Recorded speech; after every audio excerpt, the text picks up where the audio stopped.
So this is In Conservation with Welcome Along. I'm David Lindo, also known as the Urban Birder.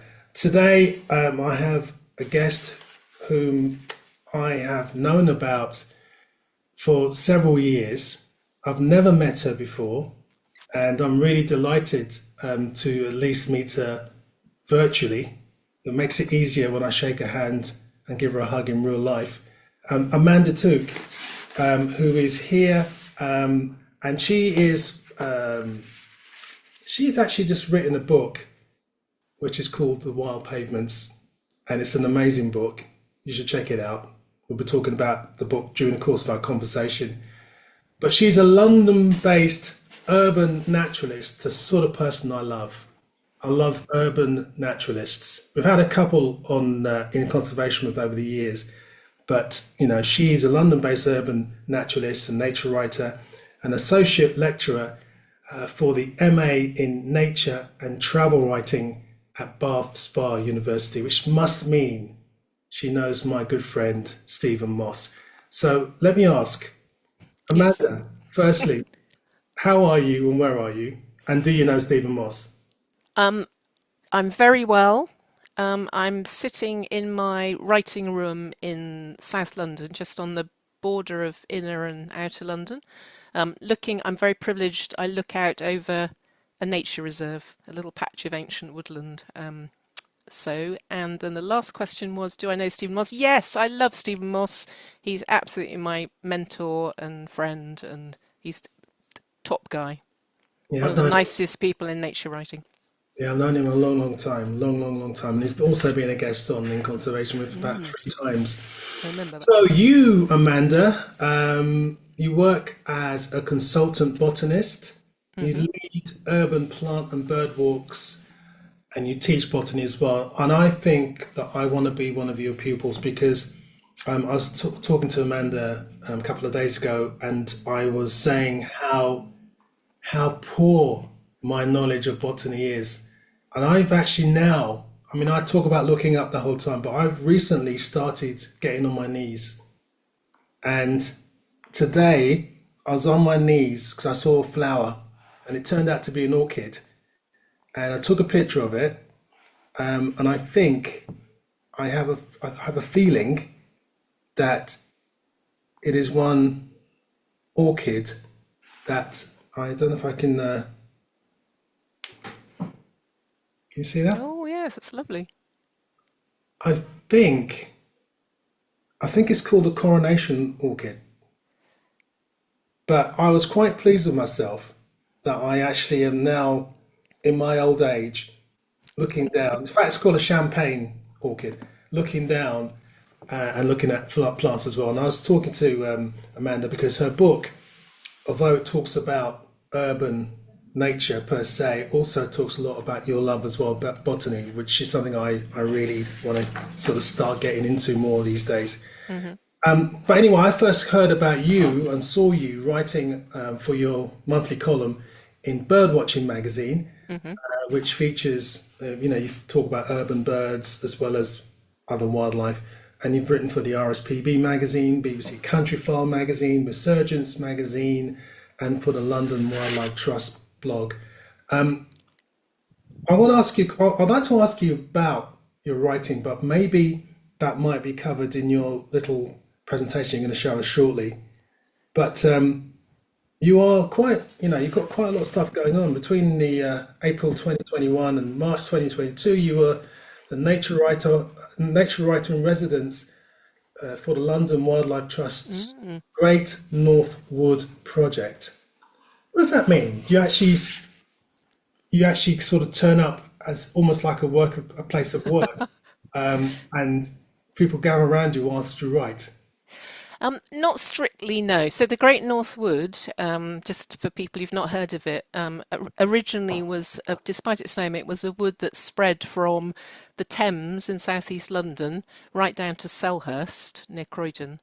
And little remnants of it are left, including the nature reserve that I live next to is a remnant of the Great North Wood. But so during lockdown, I had this idea and managed to twist the arms of the lovely folk at London Wildlife Trust to say, how about, when we start being allowed outside and I can go in the woods and things like that.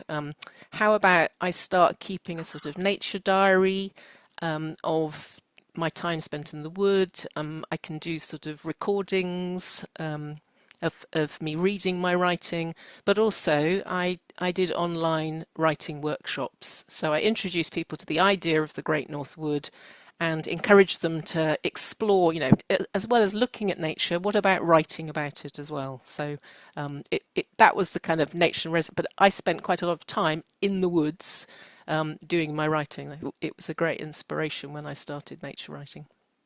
I want to talk to you about your nature writing, but I guess the best thing to do now is maybe take a look at your brief presentation, which is Yeah, yeah, basically a scene setter, yeah, yeah. and put a book, but to tell us more about you. Okay, let me just fire it up. And whilst we're doing that, don't forget this is in conservation wherever you're watching, and you can see a ton of them on my website, my Facebook, not even Facebook, sorry, my YouTube channel, The Urban Birder. Um, but if you don't, then you can still watch this here on Facebook for a couple of weeks anyway. So hopefully you can see the slide. Can you see Yes, it, David? Brilliant. I can. Okay, so And I I just can want to. also see you've got presenter view actually now. Oh, okay. Let's come out of that. Try that again. Yeah, it worked perfectly in It rehearsals. worked perfectly, didn't it? Yeah, yeah. Of course. Right, let's see if it works the second time round. Right. There you go. All good. Okay, now I can't see presenter.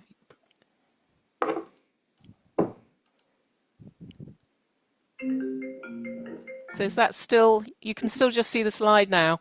Yeah, Brilliant. Okay, so I've got presenter view. Perfect. So good. it just kind of, I want to explain where my interest in urban nature came from. And so bizarrely, this is where I was doing my PhD research in plant ecology back in the late 1990s. So it was on St Kilda, which is an archipelago. It's one of the most remote parts of the British Isles. It's an archipelago about 50 miles off the Outer Hebrides. And I was with a group of other people in the Soay sheep project. We were looking at what were the drivers of changes in population of Soay sheep. But I'm going to park the sheep for now. While I was on the island, it's interesting because it's about 2 kilometres by 3 kilometres. It only has about 130 species of flowering plants, but a lot of them are they're at their most southern end of the kind of Arctic range, so they're quite interesting things. So, because I spent quite a lot of time there, I learnt to identify the plants, and I took visit other visitors to see these plants, and spent a lot of time looking at them, so that you could give me a leaf, and I could probably tell you what plant it came from. Um, but the bizarre thing was when I went back to London, there's very little overlap in terms of the plants that I saw on the island and the plants that I saw in London near where I lived. And I found that very frustrating. So I started thinking, I really want to start learning to identify plants near where I live. But for various reasons, I got diverted for the next couple of decades and didn't get around to it. But I never lost sight of that feeling of how important it is to be able to name things. So if you want to care about something, it really helps if you can put a name to it. But I also love that thing about sharing it with other people. So it was great fun doing that. But 20, we talked about Stephen Moss already. Sort of 20 years on from when I was doing my project, I read a feature that he'd written in the Guardian, and it said underneath that he was the course director of an MA, the MA you talked about, in nature and travel writing at Bath Spa, and I signed up for this course that week. It was somewhat impulsive. I wasn't sure how I was going to do it and work at the same time, but I signed up for the course. So and I was convinced that perhaps the narrative nature writing that we were going to be working on would be something that would help reach a wider audience for communicating the kind of ecology stuff that I was doing on the island, but also conservation ideas. I mean, not everybody reads popular science. Not everybody will read new scientists, etc. So there's a whole load of people out there that I feel that scientists are not reaching. So all of that was kind of mulling over in my mind. And but why urban nature? I suppose that's why is that so interesting, rather than nature and what's referred to as the countryside? So this is painting is probably familiar to some people. It's John Constable's The Hay Wain, which he painted in 1821, and it's a kind of elegy to a disappearing world, I suppose. The shadow of the Industrial Revolution was on the horizon, and the artist was sort of, I guess, imagining what might happen to this idyllic pastoral world. But in practice, these days, much of the agricultural countryside looks rather like this, quite different from the Hay Wain, and that countryside is severely nature depleted. So it's, you go out into a field that looks like this, you're going to find very few wild plants growing there. The farmers will have done everything they can to make sure that there is very little. So that was a reason to be interested. And actually, in total contrast to that monoculture, that agricultural monoculture, urban areas can be amazing mosaics of diverse habitats, all packed into a very small area, and those habitats can be really good for plant diversity, which then support a range of invertebrates and larger animals and fungi. I mean, they can even be a reservoir for biodiversity. And the kind of habitats you can find, this is just a selection, they mimic natural habitats. So there we have, top left, there's a pavement. When a pavement's first laid, it's a bit like, what appears when a volcano erupts. So, a complete blank canvas. The early pioneering plants will get a little foothold, find little crevices, a bit of moisture. And in fact, that picture there, the reason that it's got a healthy selection of pavement plants is it's just under so it's outside a pub and it's just under a hanging basket. So it gets regularly inundated with water as the hanging basket is watered. So you find some really interesting things there. And then we've got a top of a wall with a whole selection of different mosses. And then bottom left, there's a tree pit. So that's round a street tree. Often get really interesting things in there. And then another example, a verge, and the bottom right. That's just a corner of a verge near where I live on the edge of a housing estate, and housing estate lawns can be really good for plants as well.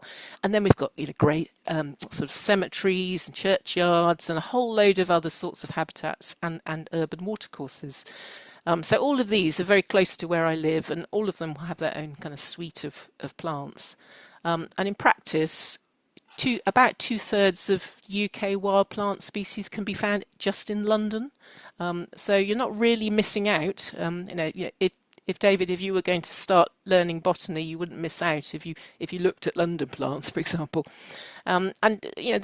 This also applies. That sort of richness applies to other species as well. So a study around Bristol found that there were more wild bee species in urban areas than there were in farmland, and as many rare pollinating insects in urban areas as there were in nature reserves, which is, I found mind-blowing as a concept.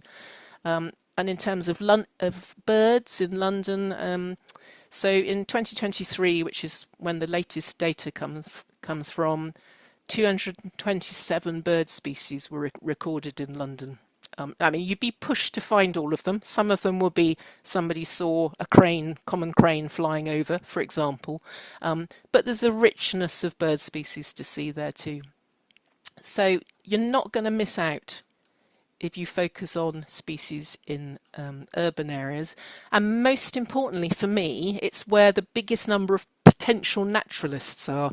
85% of people in the UK, of the UK population, live in urban areas. And these are just some examples of me introducing other people to urban nature. And I do warn them, particularly with the pavement plants, that once you've started looking at them, it does change the way you see city streets for good. You can never go back to ignoring them. They just catch your eye all the time, and it changes how you feel about cities, which I think is great. So I'm just going to show some pictures of a few species which are in many ways, urban specialists, and you're much more likely to see these in urban areas in Britain than you are in the country, in the areas outside of cities. Now, this is Oxford ragwort, which, despite its name, is actually native to the slopes of Mount Etna in Sicily. It's extremely drought tolerant, unlike our common ragwort, which you would be more likely to find in grassland. But this will grow on the edge of pavements. The reason it's called Oxford ragwort is it was brought by a plant collector to the Oxford Botanic Gardens in the 1700s, and it hopped over the garden wall, gradually spread through Oxford along the old walls of the city, and about 100 years later it got as far as the railway. And then the wind-borne seeds, it has seeds like dandelions, it's in the dandelion family, were whisked along the railway track, so that these days it's pretty much across the whole railway network, and can be found in almost all urban areas in the British Isles. So, but yeah, much more common in urban areas than it is in outside of urban areas. Here's another little cutie. This is Jersey cudweed. So this plant, it has a very interesting story because it was extremely rare in Britain before the year 2000. It's listed as a Schedule 8 plant in the Wildlife and Countryside Act, and you could find it in just a few sites in South England, southwest England, sandy fields and dune slacks, those kind of places. But since 2000, there's been a 50-fold increase in cities, and especially London. And I see it, on almost all pavement plant walks that I go on, particularly on driveways where bricks have been newly laid. Now, the thinking is that it's probably been imported, or seeds of it have been imported in sand, which we get from the Netherlands and Germany and Denmark, where the plant is common. It has very long-lasting seeds, and you also find it around ferry ports, so perhaps it comes in tire treads as well. But yeah, so it's doing incredibly well in urban areas, and botanists who live outside of London get very excited when they come to London because it's everywhere. It also turns up on nature reserves in London, I've seen as well.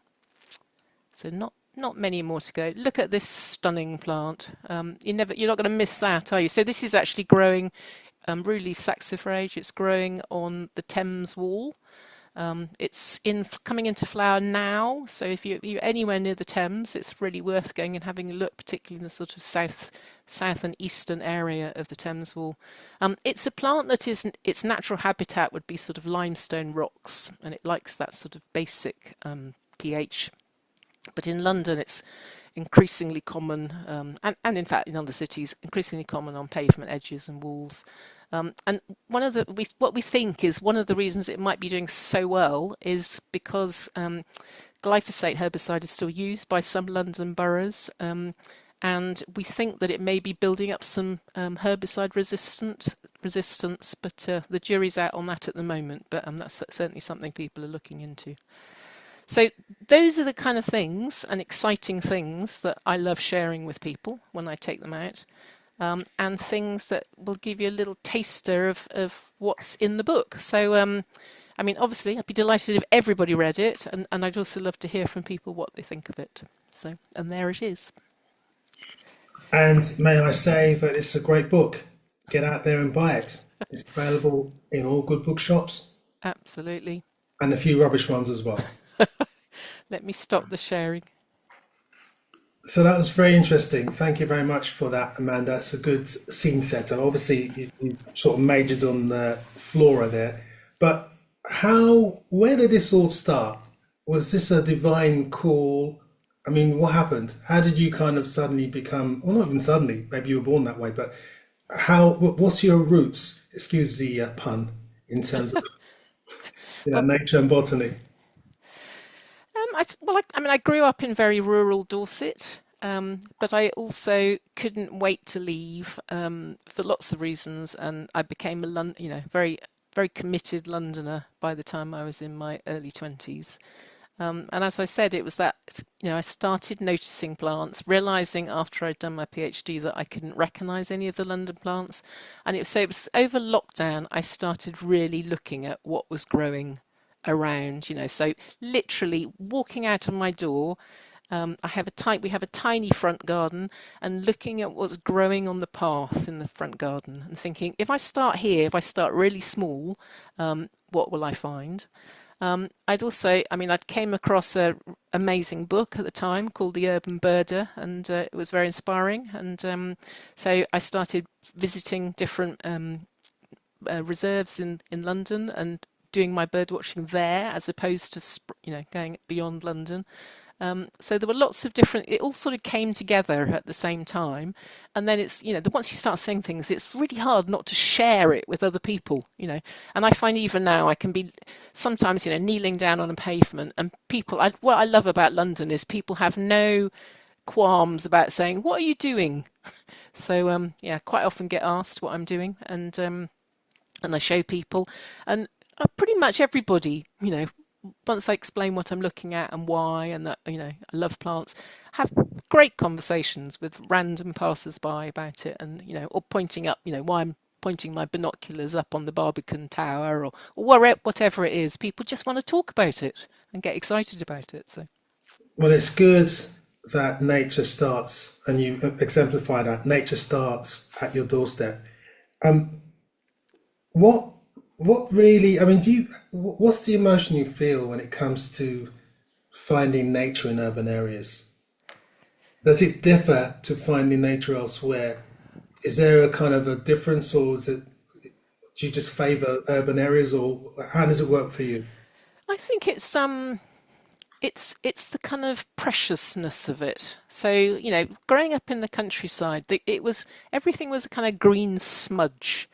Whereas you're walking down a city street and you catch sight of a little green patch, or you hear a bird singing, and it's extra precious because of that. So there's something about treasuring that, I think.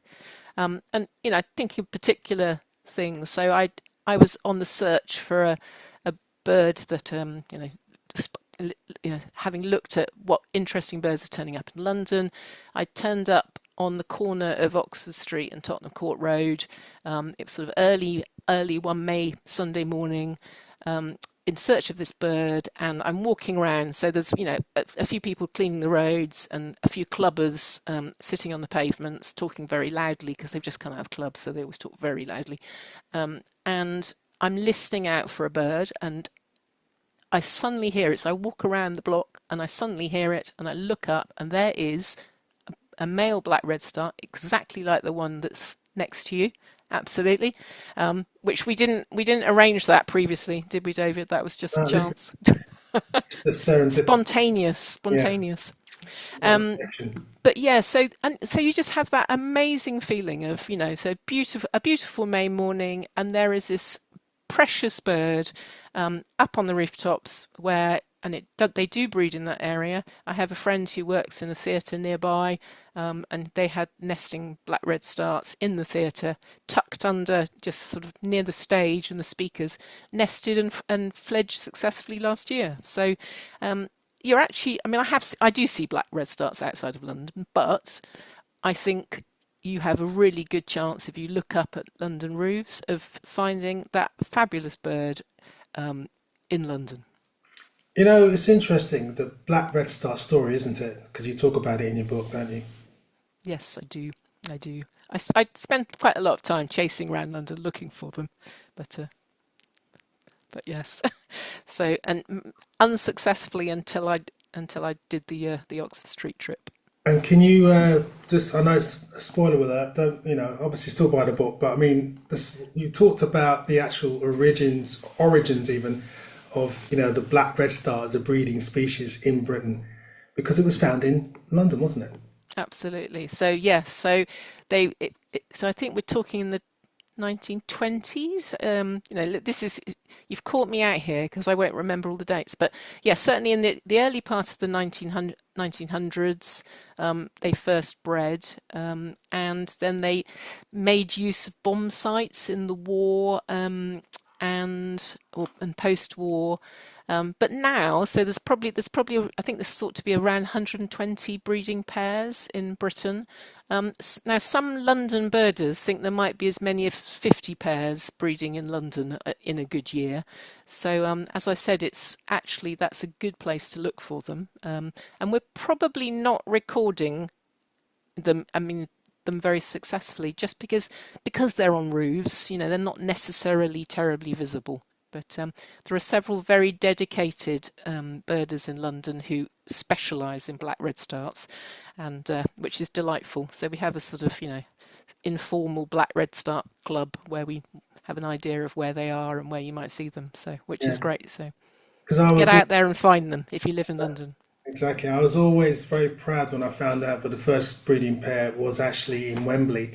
Oh yes, of course. Yeah, yeah. And Wembley Stadium when it's been built. And I am a Wembley boy, so I think again it was marked. My cards were marked before I was born that I would be following the birding path.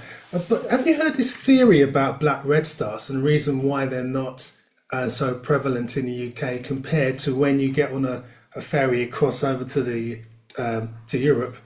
Remember that place? And they're all over the place. Have you heard any theories about that? Because I know one theory as to why there are no or very few black red stars compared to the continent. I don't know any theories, so please tell me your theory. Okay, the theory is, I mean, it's not my theory, it's actually possibly an ornithologically sort of researched one. The reason why, or potentially the reason why there's so few of these lovely birds in the UK is because robins absolutely hate them. Robins Oh, hate anything with red on it, and I've actually watched robins attack black red stars, common red stars, and I've even heard of them attacking red-flanked bluetails, which is a really kind of oh rare right. species. Um, Robins in the UK are very kind of territorial, very urban, but you cross over into Europe and they are back in their natal woodlands as they were before the Industrial Revolution here. So basically, they are very kind of shy woodland birds. You don't get them in the middle of Paris walking in people's gardens. So therefore, the black redstart is allowed to proliferate. So they're Okay. subservient to robins. I That's don't really know. interesting. It's quite an interesting thought there. Just going back to your presentation, there's obviously a lot of introduced plants in London flourishing. Yeah, yeah. Is that not detrimental to the native plants, native flora? I mean, in practice, there are very few introduced plants that are problematic, as far as we know. So there's the obvious ones, things like buddleia, which causes huge damage to masonry and costs Network Rail a huge amount of money getting rid of it. And I mean, it's tricky because people love buddleia and like to keep it because it attracts pollinating insects. But the problem with a plant like buddleia is, although it produces lots of nectar, actually very few herbivorous insects eat it. So if you look at a buddleia, your average healthy buddleia bush, there's very few holes in the leaves. Very few things eat it, and that's the problem. That some of those introduced plants will just shade out the native, smaller native plants, and so that basically removes a food source for some of our invertebrates. Another plant that we're seeing that's becoming increasingly problematic in London is tree of heaven, which would be better called tree of hell, I think. But it grows incredibly fast. It's still, buddleia. I don't think people are still planting buddleia, the invasive one, but they are still planting tree of heaven. And if you find a tree of heaven sapling near, you can sometimes see all the little seedlings underneath it. It creates it just seems to really thrive in urban areas, and a bit like buddleia causes loads of damage. But most of the things that I find, introduced things I find on pavements, don't appear to be pushing out the native plants. I mean, that sounds very woolly, but I don't, I think it's a mistake to think introduced is bad. If anything, it's a richness of diversity. the closer an introduced plant is to a native one, so for example, the Oxford ragwort is very closely related to our native common ragwort, the more likely they are to be valuable to our native invertebrates. So there's a whole load of stuff going on in that question, which is really interesting, and certainly things that botanists and ecologists are interested in. Yeah, one more thing on the botany side of things. You in your book, Wild Pavements, you travel around not only London but other cities in the UK. What are the attitudes to plants growing in cracks of pavements by some of the councils and the local authorities and even the locals? Yeah, yeah. Well, um, there's a huge variety in attitudes. So, in terms of people, residents, I meet everybody from people who, once I point out the plants, are just delighted by them, and and you can see it's lighting up their lives. And people come back to me and say it was a life-changing moment. On the other hand, you'll have some people who are far less enthusiastic about them, and certainly in the same way that so I remember having conversations with folks who have family in a local cemetery where they feel very unhappy if they think the grass is being left to grow long. I think there's a lot of difference in people, what people think is a nice aesthetic, what things should look like, and that sense that the local authority is caring for it appropriately.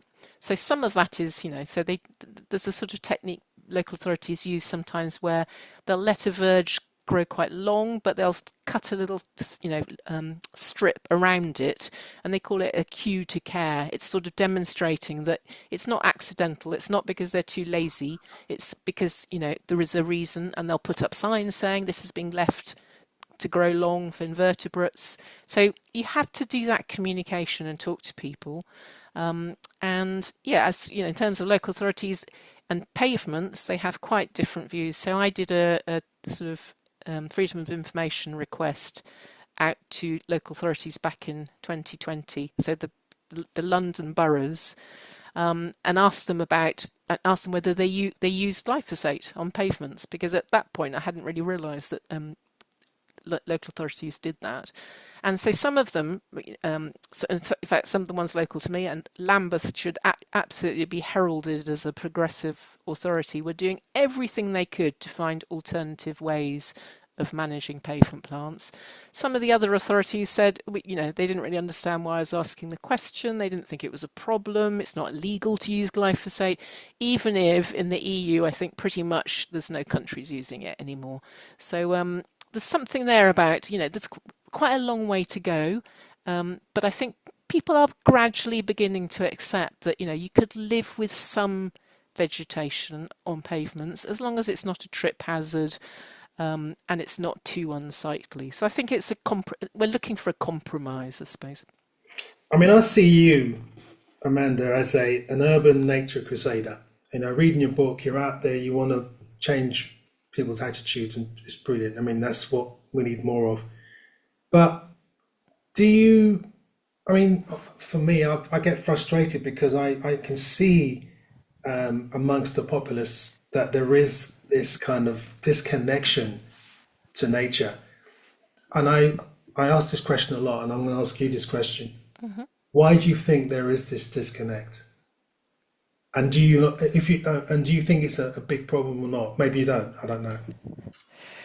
I think there is a disconnect, and yes, I think it's a big problem. And one of the things I think, part of the reason I am a crusader about urban nature is I think there's a temptation to look at nature as something separate from us, a kind of optional thing. I might be interested in nature, or I could choose not to be.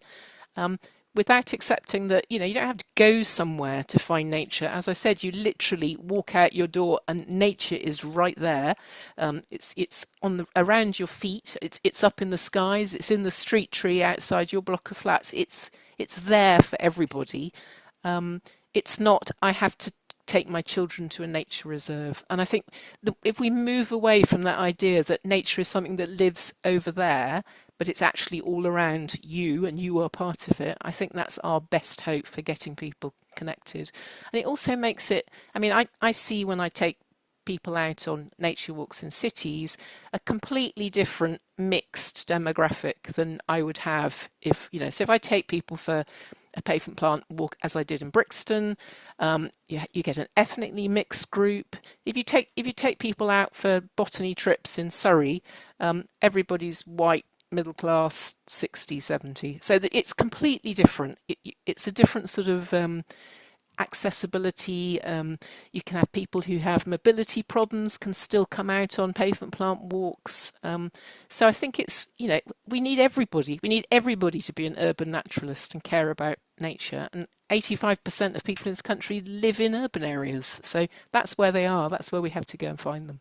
And that's the key thing. 85% of people live in urban areas in the UK. My massive bugbear is the fact that when you watch natural history programs in the UK, the vast majority of it is all about things, thousands of miles away. Or even if it's about stuff in the UK, it's all about things in the sort of hidden corners that most people will never see. Yeah, yeah.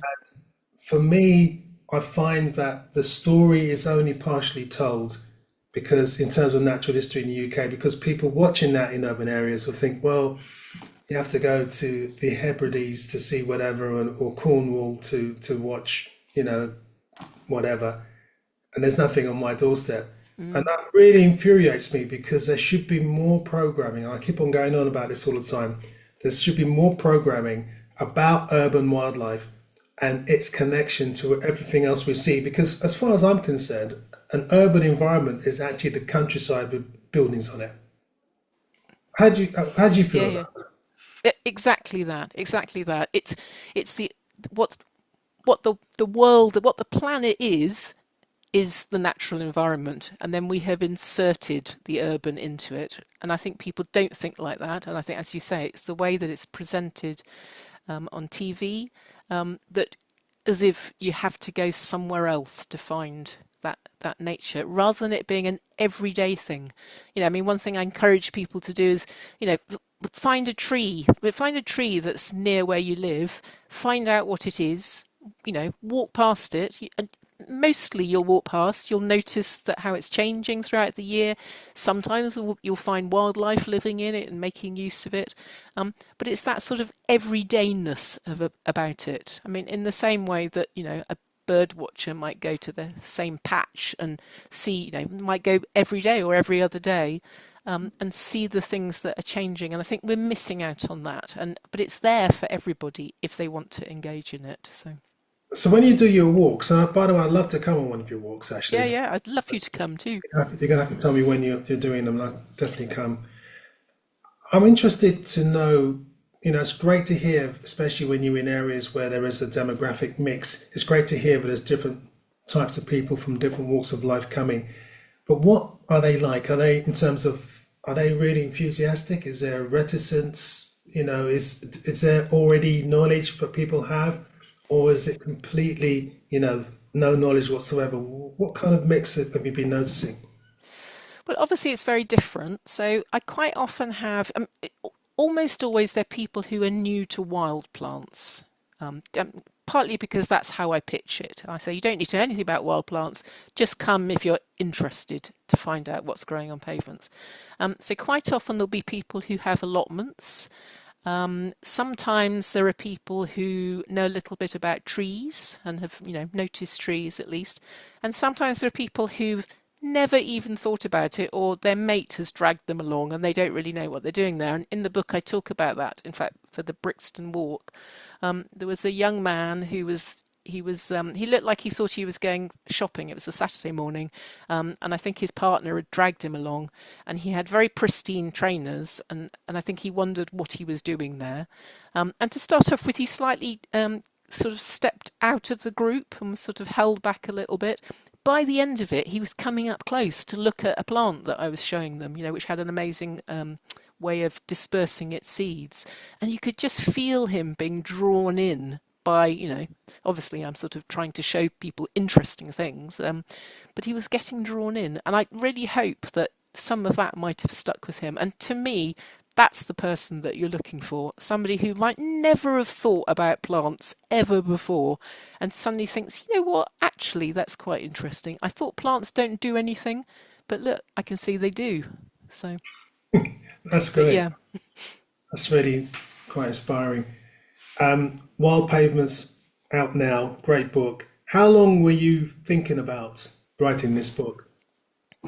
I started doing the thinking, I suppose, back in about 2022. And then, so while I was writing my column for Birdwatching magazine, I was, as part of that, I do a kind of um, go to a city and what can you find within 30 minutes public transport from the main station in that city. So I've done lots of cities through that.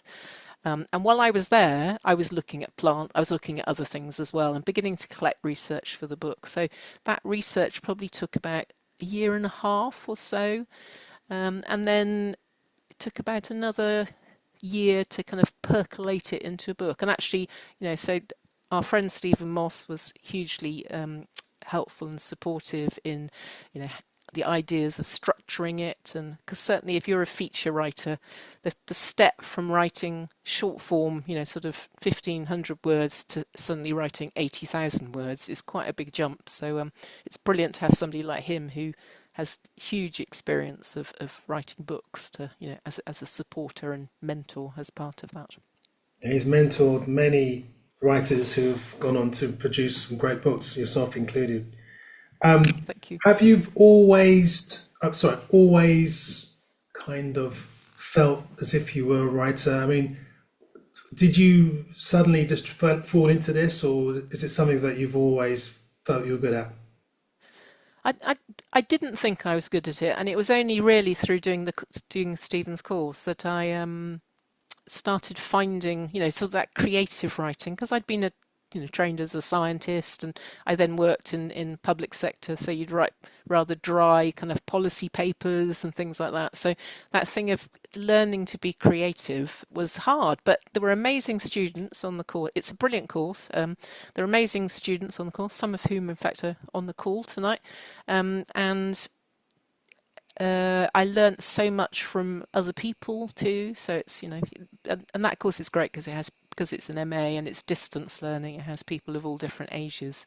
So and several of whom had a particular interest in nature. So we all learnt a lot from each other. So yeah, so that gave me the confidence to think, I have something to say, and I think I have a way of saying it. So. Yeah, so basically, you've got a voice. Um, what advice would you give someone watching this now who wants to be a nature writer? I know we're not talking about nature writing per se, but I mean, for example, when I started writing, I never knew I could write. Probably still can't, I don't know. But I You just, can. I just, I decided that I'm going to write something, and I thought to myself, if nobody likes it, fine. As long as my mum likes it, that's all that matters. But then you find a voice. So I've always said to people, you have to really keep at it, and and develop your own style, and you know have your own sort of way of looking at things. But what would you say? A few things. Read lots. Read everything you can lay your hand on. Read features. Read books, and think about what you like and why you like it. I would also say to write really compelling nature writing, you have to really care about what you're writing about. It has to be something that excites you, so that it then excites your reader. And then finally, find yourself a group of fellow writers. They don't necessarily have to be nature writers, but people who you feel safe sharing your writing with and getting feedback from. And that's, I mean, lots of writers, however experienced and published they are, do have that. We have people that we can say, I can't quite get this bit to work. Can you give me some advice on it, or can you give me some help on this chapter or whatever? So those three things. could really help somebody kick off. But you've got to start, So finally, you need to just start writing. And if you want to write about nature, it really helps if you keep a diary so that you know what happens in July and what happened in July last year, or when did the swifts turn up? So you've got that sort of sense of when things happen with the passage of time. Yeah, and I think also one other thing to add for those who might be interested in writing. For me, for example, I left school. I didn't pass my English. I failed English. But don't let anything like that stop you. No, It no, doesn't matter. agreed. You don't need to have qualifications even. You just need to have, as Amanda says, passion, and that's a great starting point. Now, the other question I wanted to ask you, just going back to your presentation, just generally about urban nature and urban wildlife, urban flora. Why are there so many species in urban areas? Even though you'd think the opposite, you'd think there'd be, when I speak to people, there's nothing here, there's no birds. But why is there so many? Do you think? Why do you think it's quite a rich place for wildlife? So it really is that mosaic thing that you have quite different habitats, but packed in really closely together. So, you've got your gardens and you've got your pavements and your walls, and your graveyards and all of those and your waters, your water bodies, all packed into a very small area.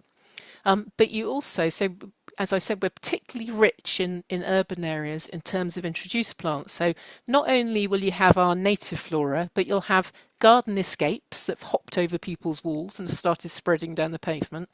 And that's where, I mean, if people have seen the sort of bushy, like daisy-like plant growing on pavements, that's probably Mexican fleabane, and it's people grow it in their gardens, but it does really well in pavements and will hop over with the slightest encouragement. But yes, so you'll also get around ports, and sort of things like the um, plants that have been brought in with sort of global trade. So you'll get plants there that you wouldn't have in the countryside at all because it's where they've arrived in the country. So in our country, so all of those things together, the richness of habitats, and the introduced plants means that you end up with a really big proportion of the British flora. And it's interesting now, the things that are doing really well in London tend to be the sort of Mediterranean species. So you could almost argue that we now have a Mediterranean flora in London. And because urban areas are a bit warmer than the surrounding countryside, Despite all the those, rain, sorry?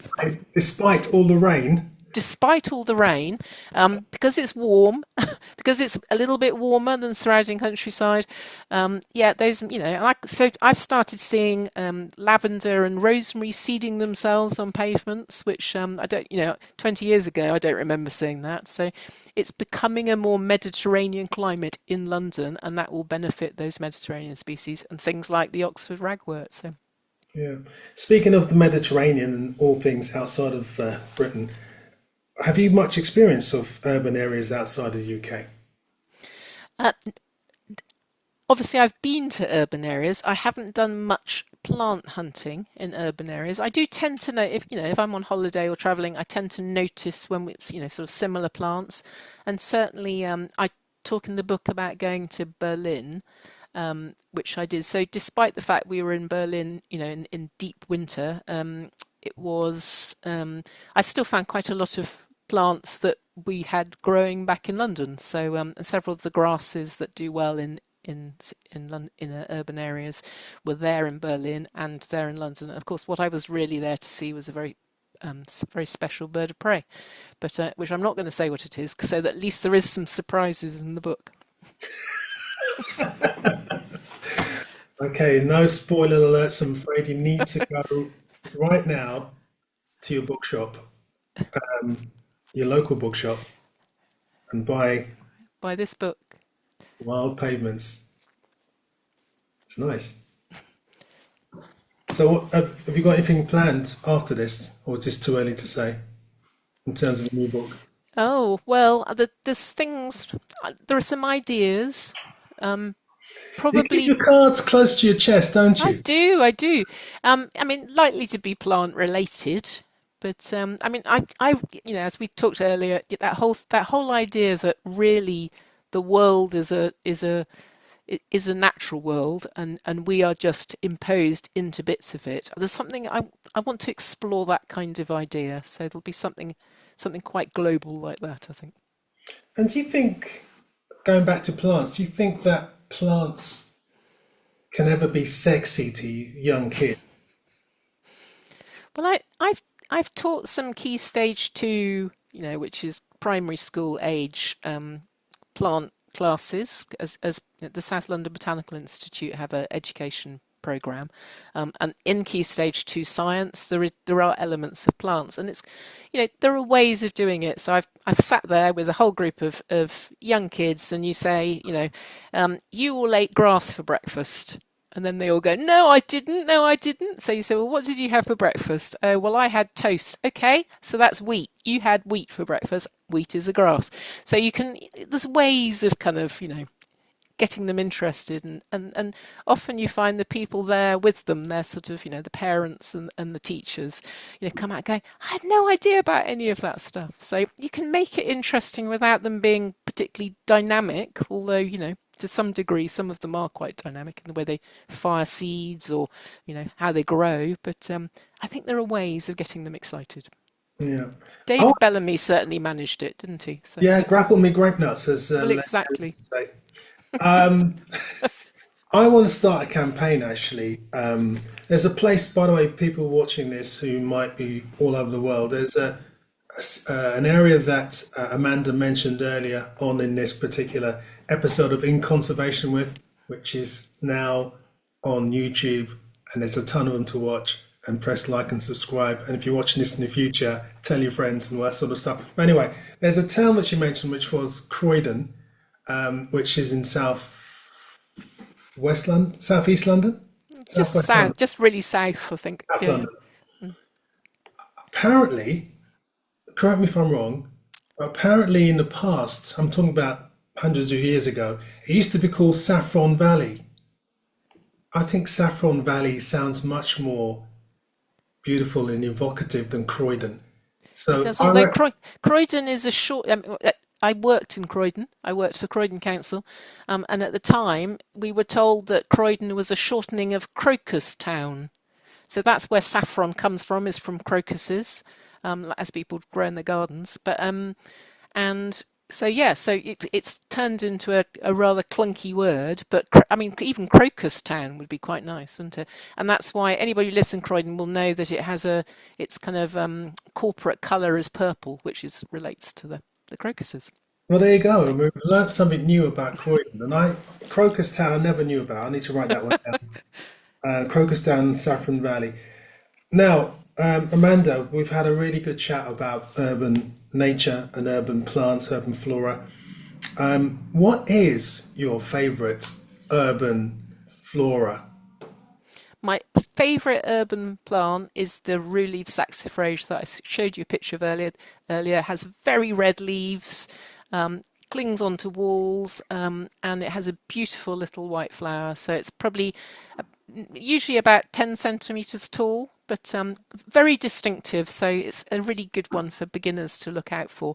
And I find it all over the place. I was down in the West Country last week. I was in a town called Sherborne, which is near where I grew up, and I found lots of it growing along the pavements. So it's in a lot of urban areas, and its Latin name is Tridactylites, which means three-fingered, and it's because the leaves have three fingers. So you can spot that as well, and it's gorgeous. Speaking of Dorset, there's one town I've seen the sign for, never been, but I'd like to go there just to say I've been there. Puddlestown. Yeah, yeah, yeah. So if there's anyone watching from Puddlestown, please get in contact. I don't know anyone from Puddlestown. If you could be anywhere in the world, Amanda, right now, where would you be? So I'm not allowed to be here, am I? That's the. You can if you want. I don't think there's anywhere better than where I live. I honestly don't. So I've tried both things. I've lived in, grew up in rural Dorset. I've moved to London. I originally lived in Brixton, which I loved, and it was great fun, and was a teacher in Brixton. Did And you then ever I go to the moved. fridge? Sorry.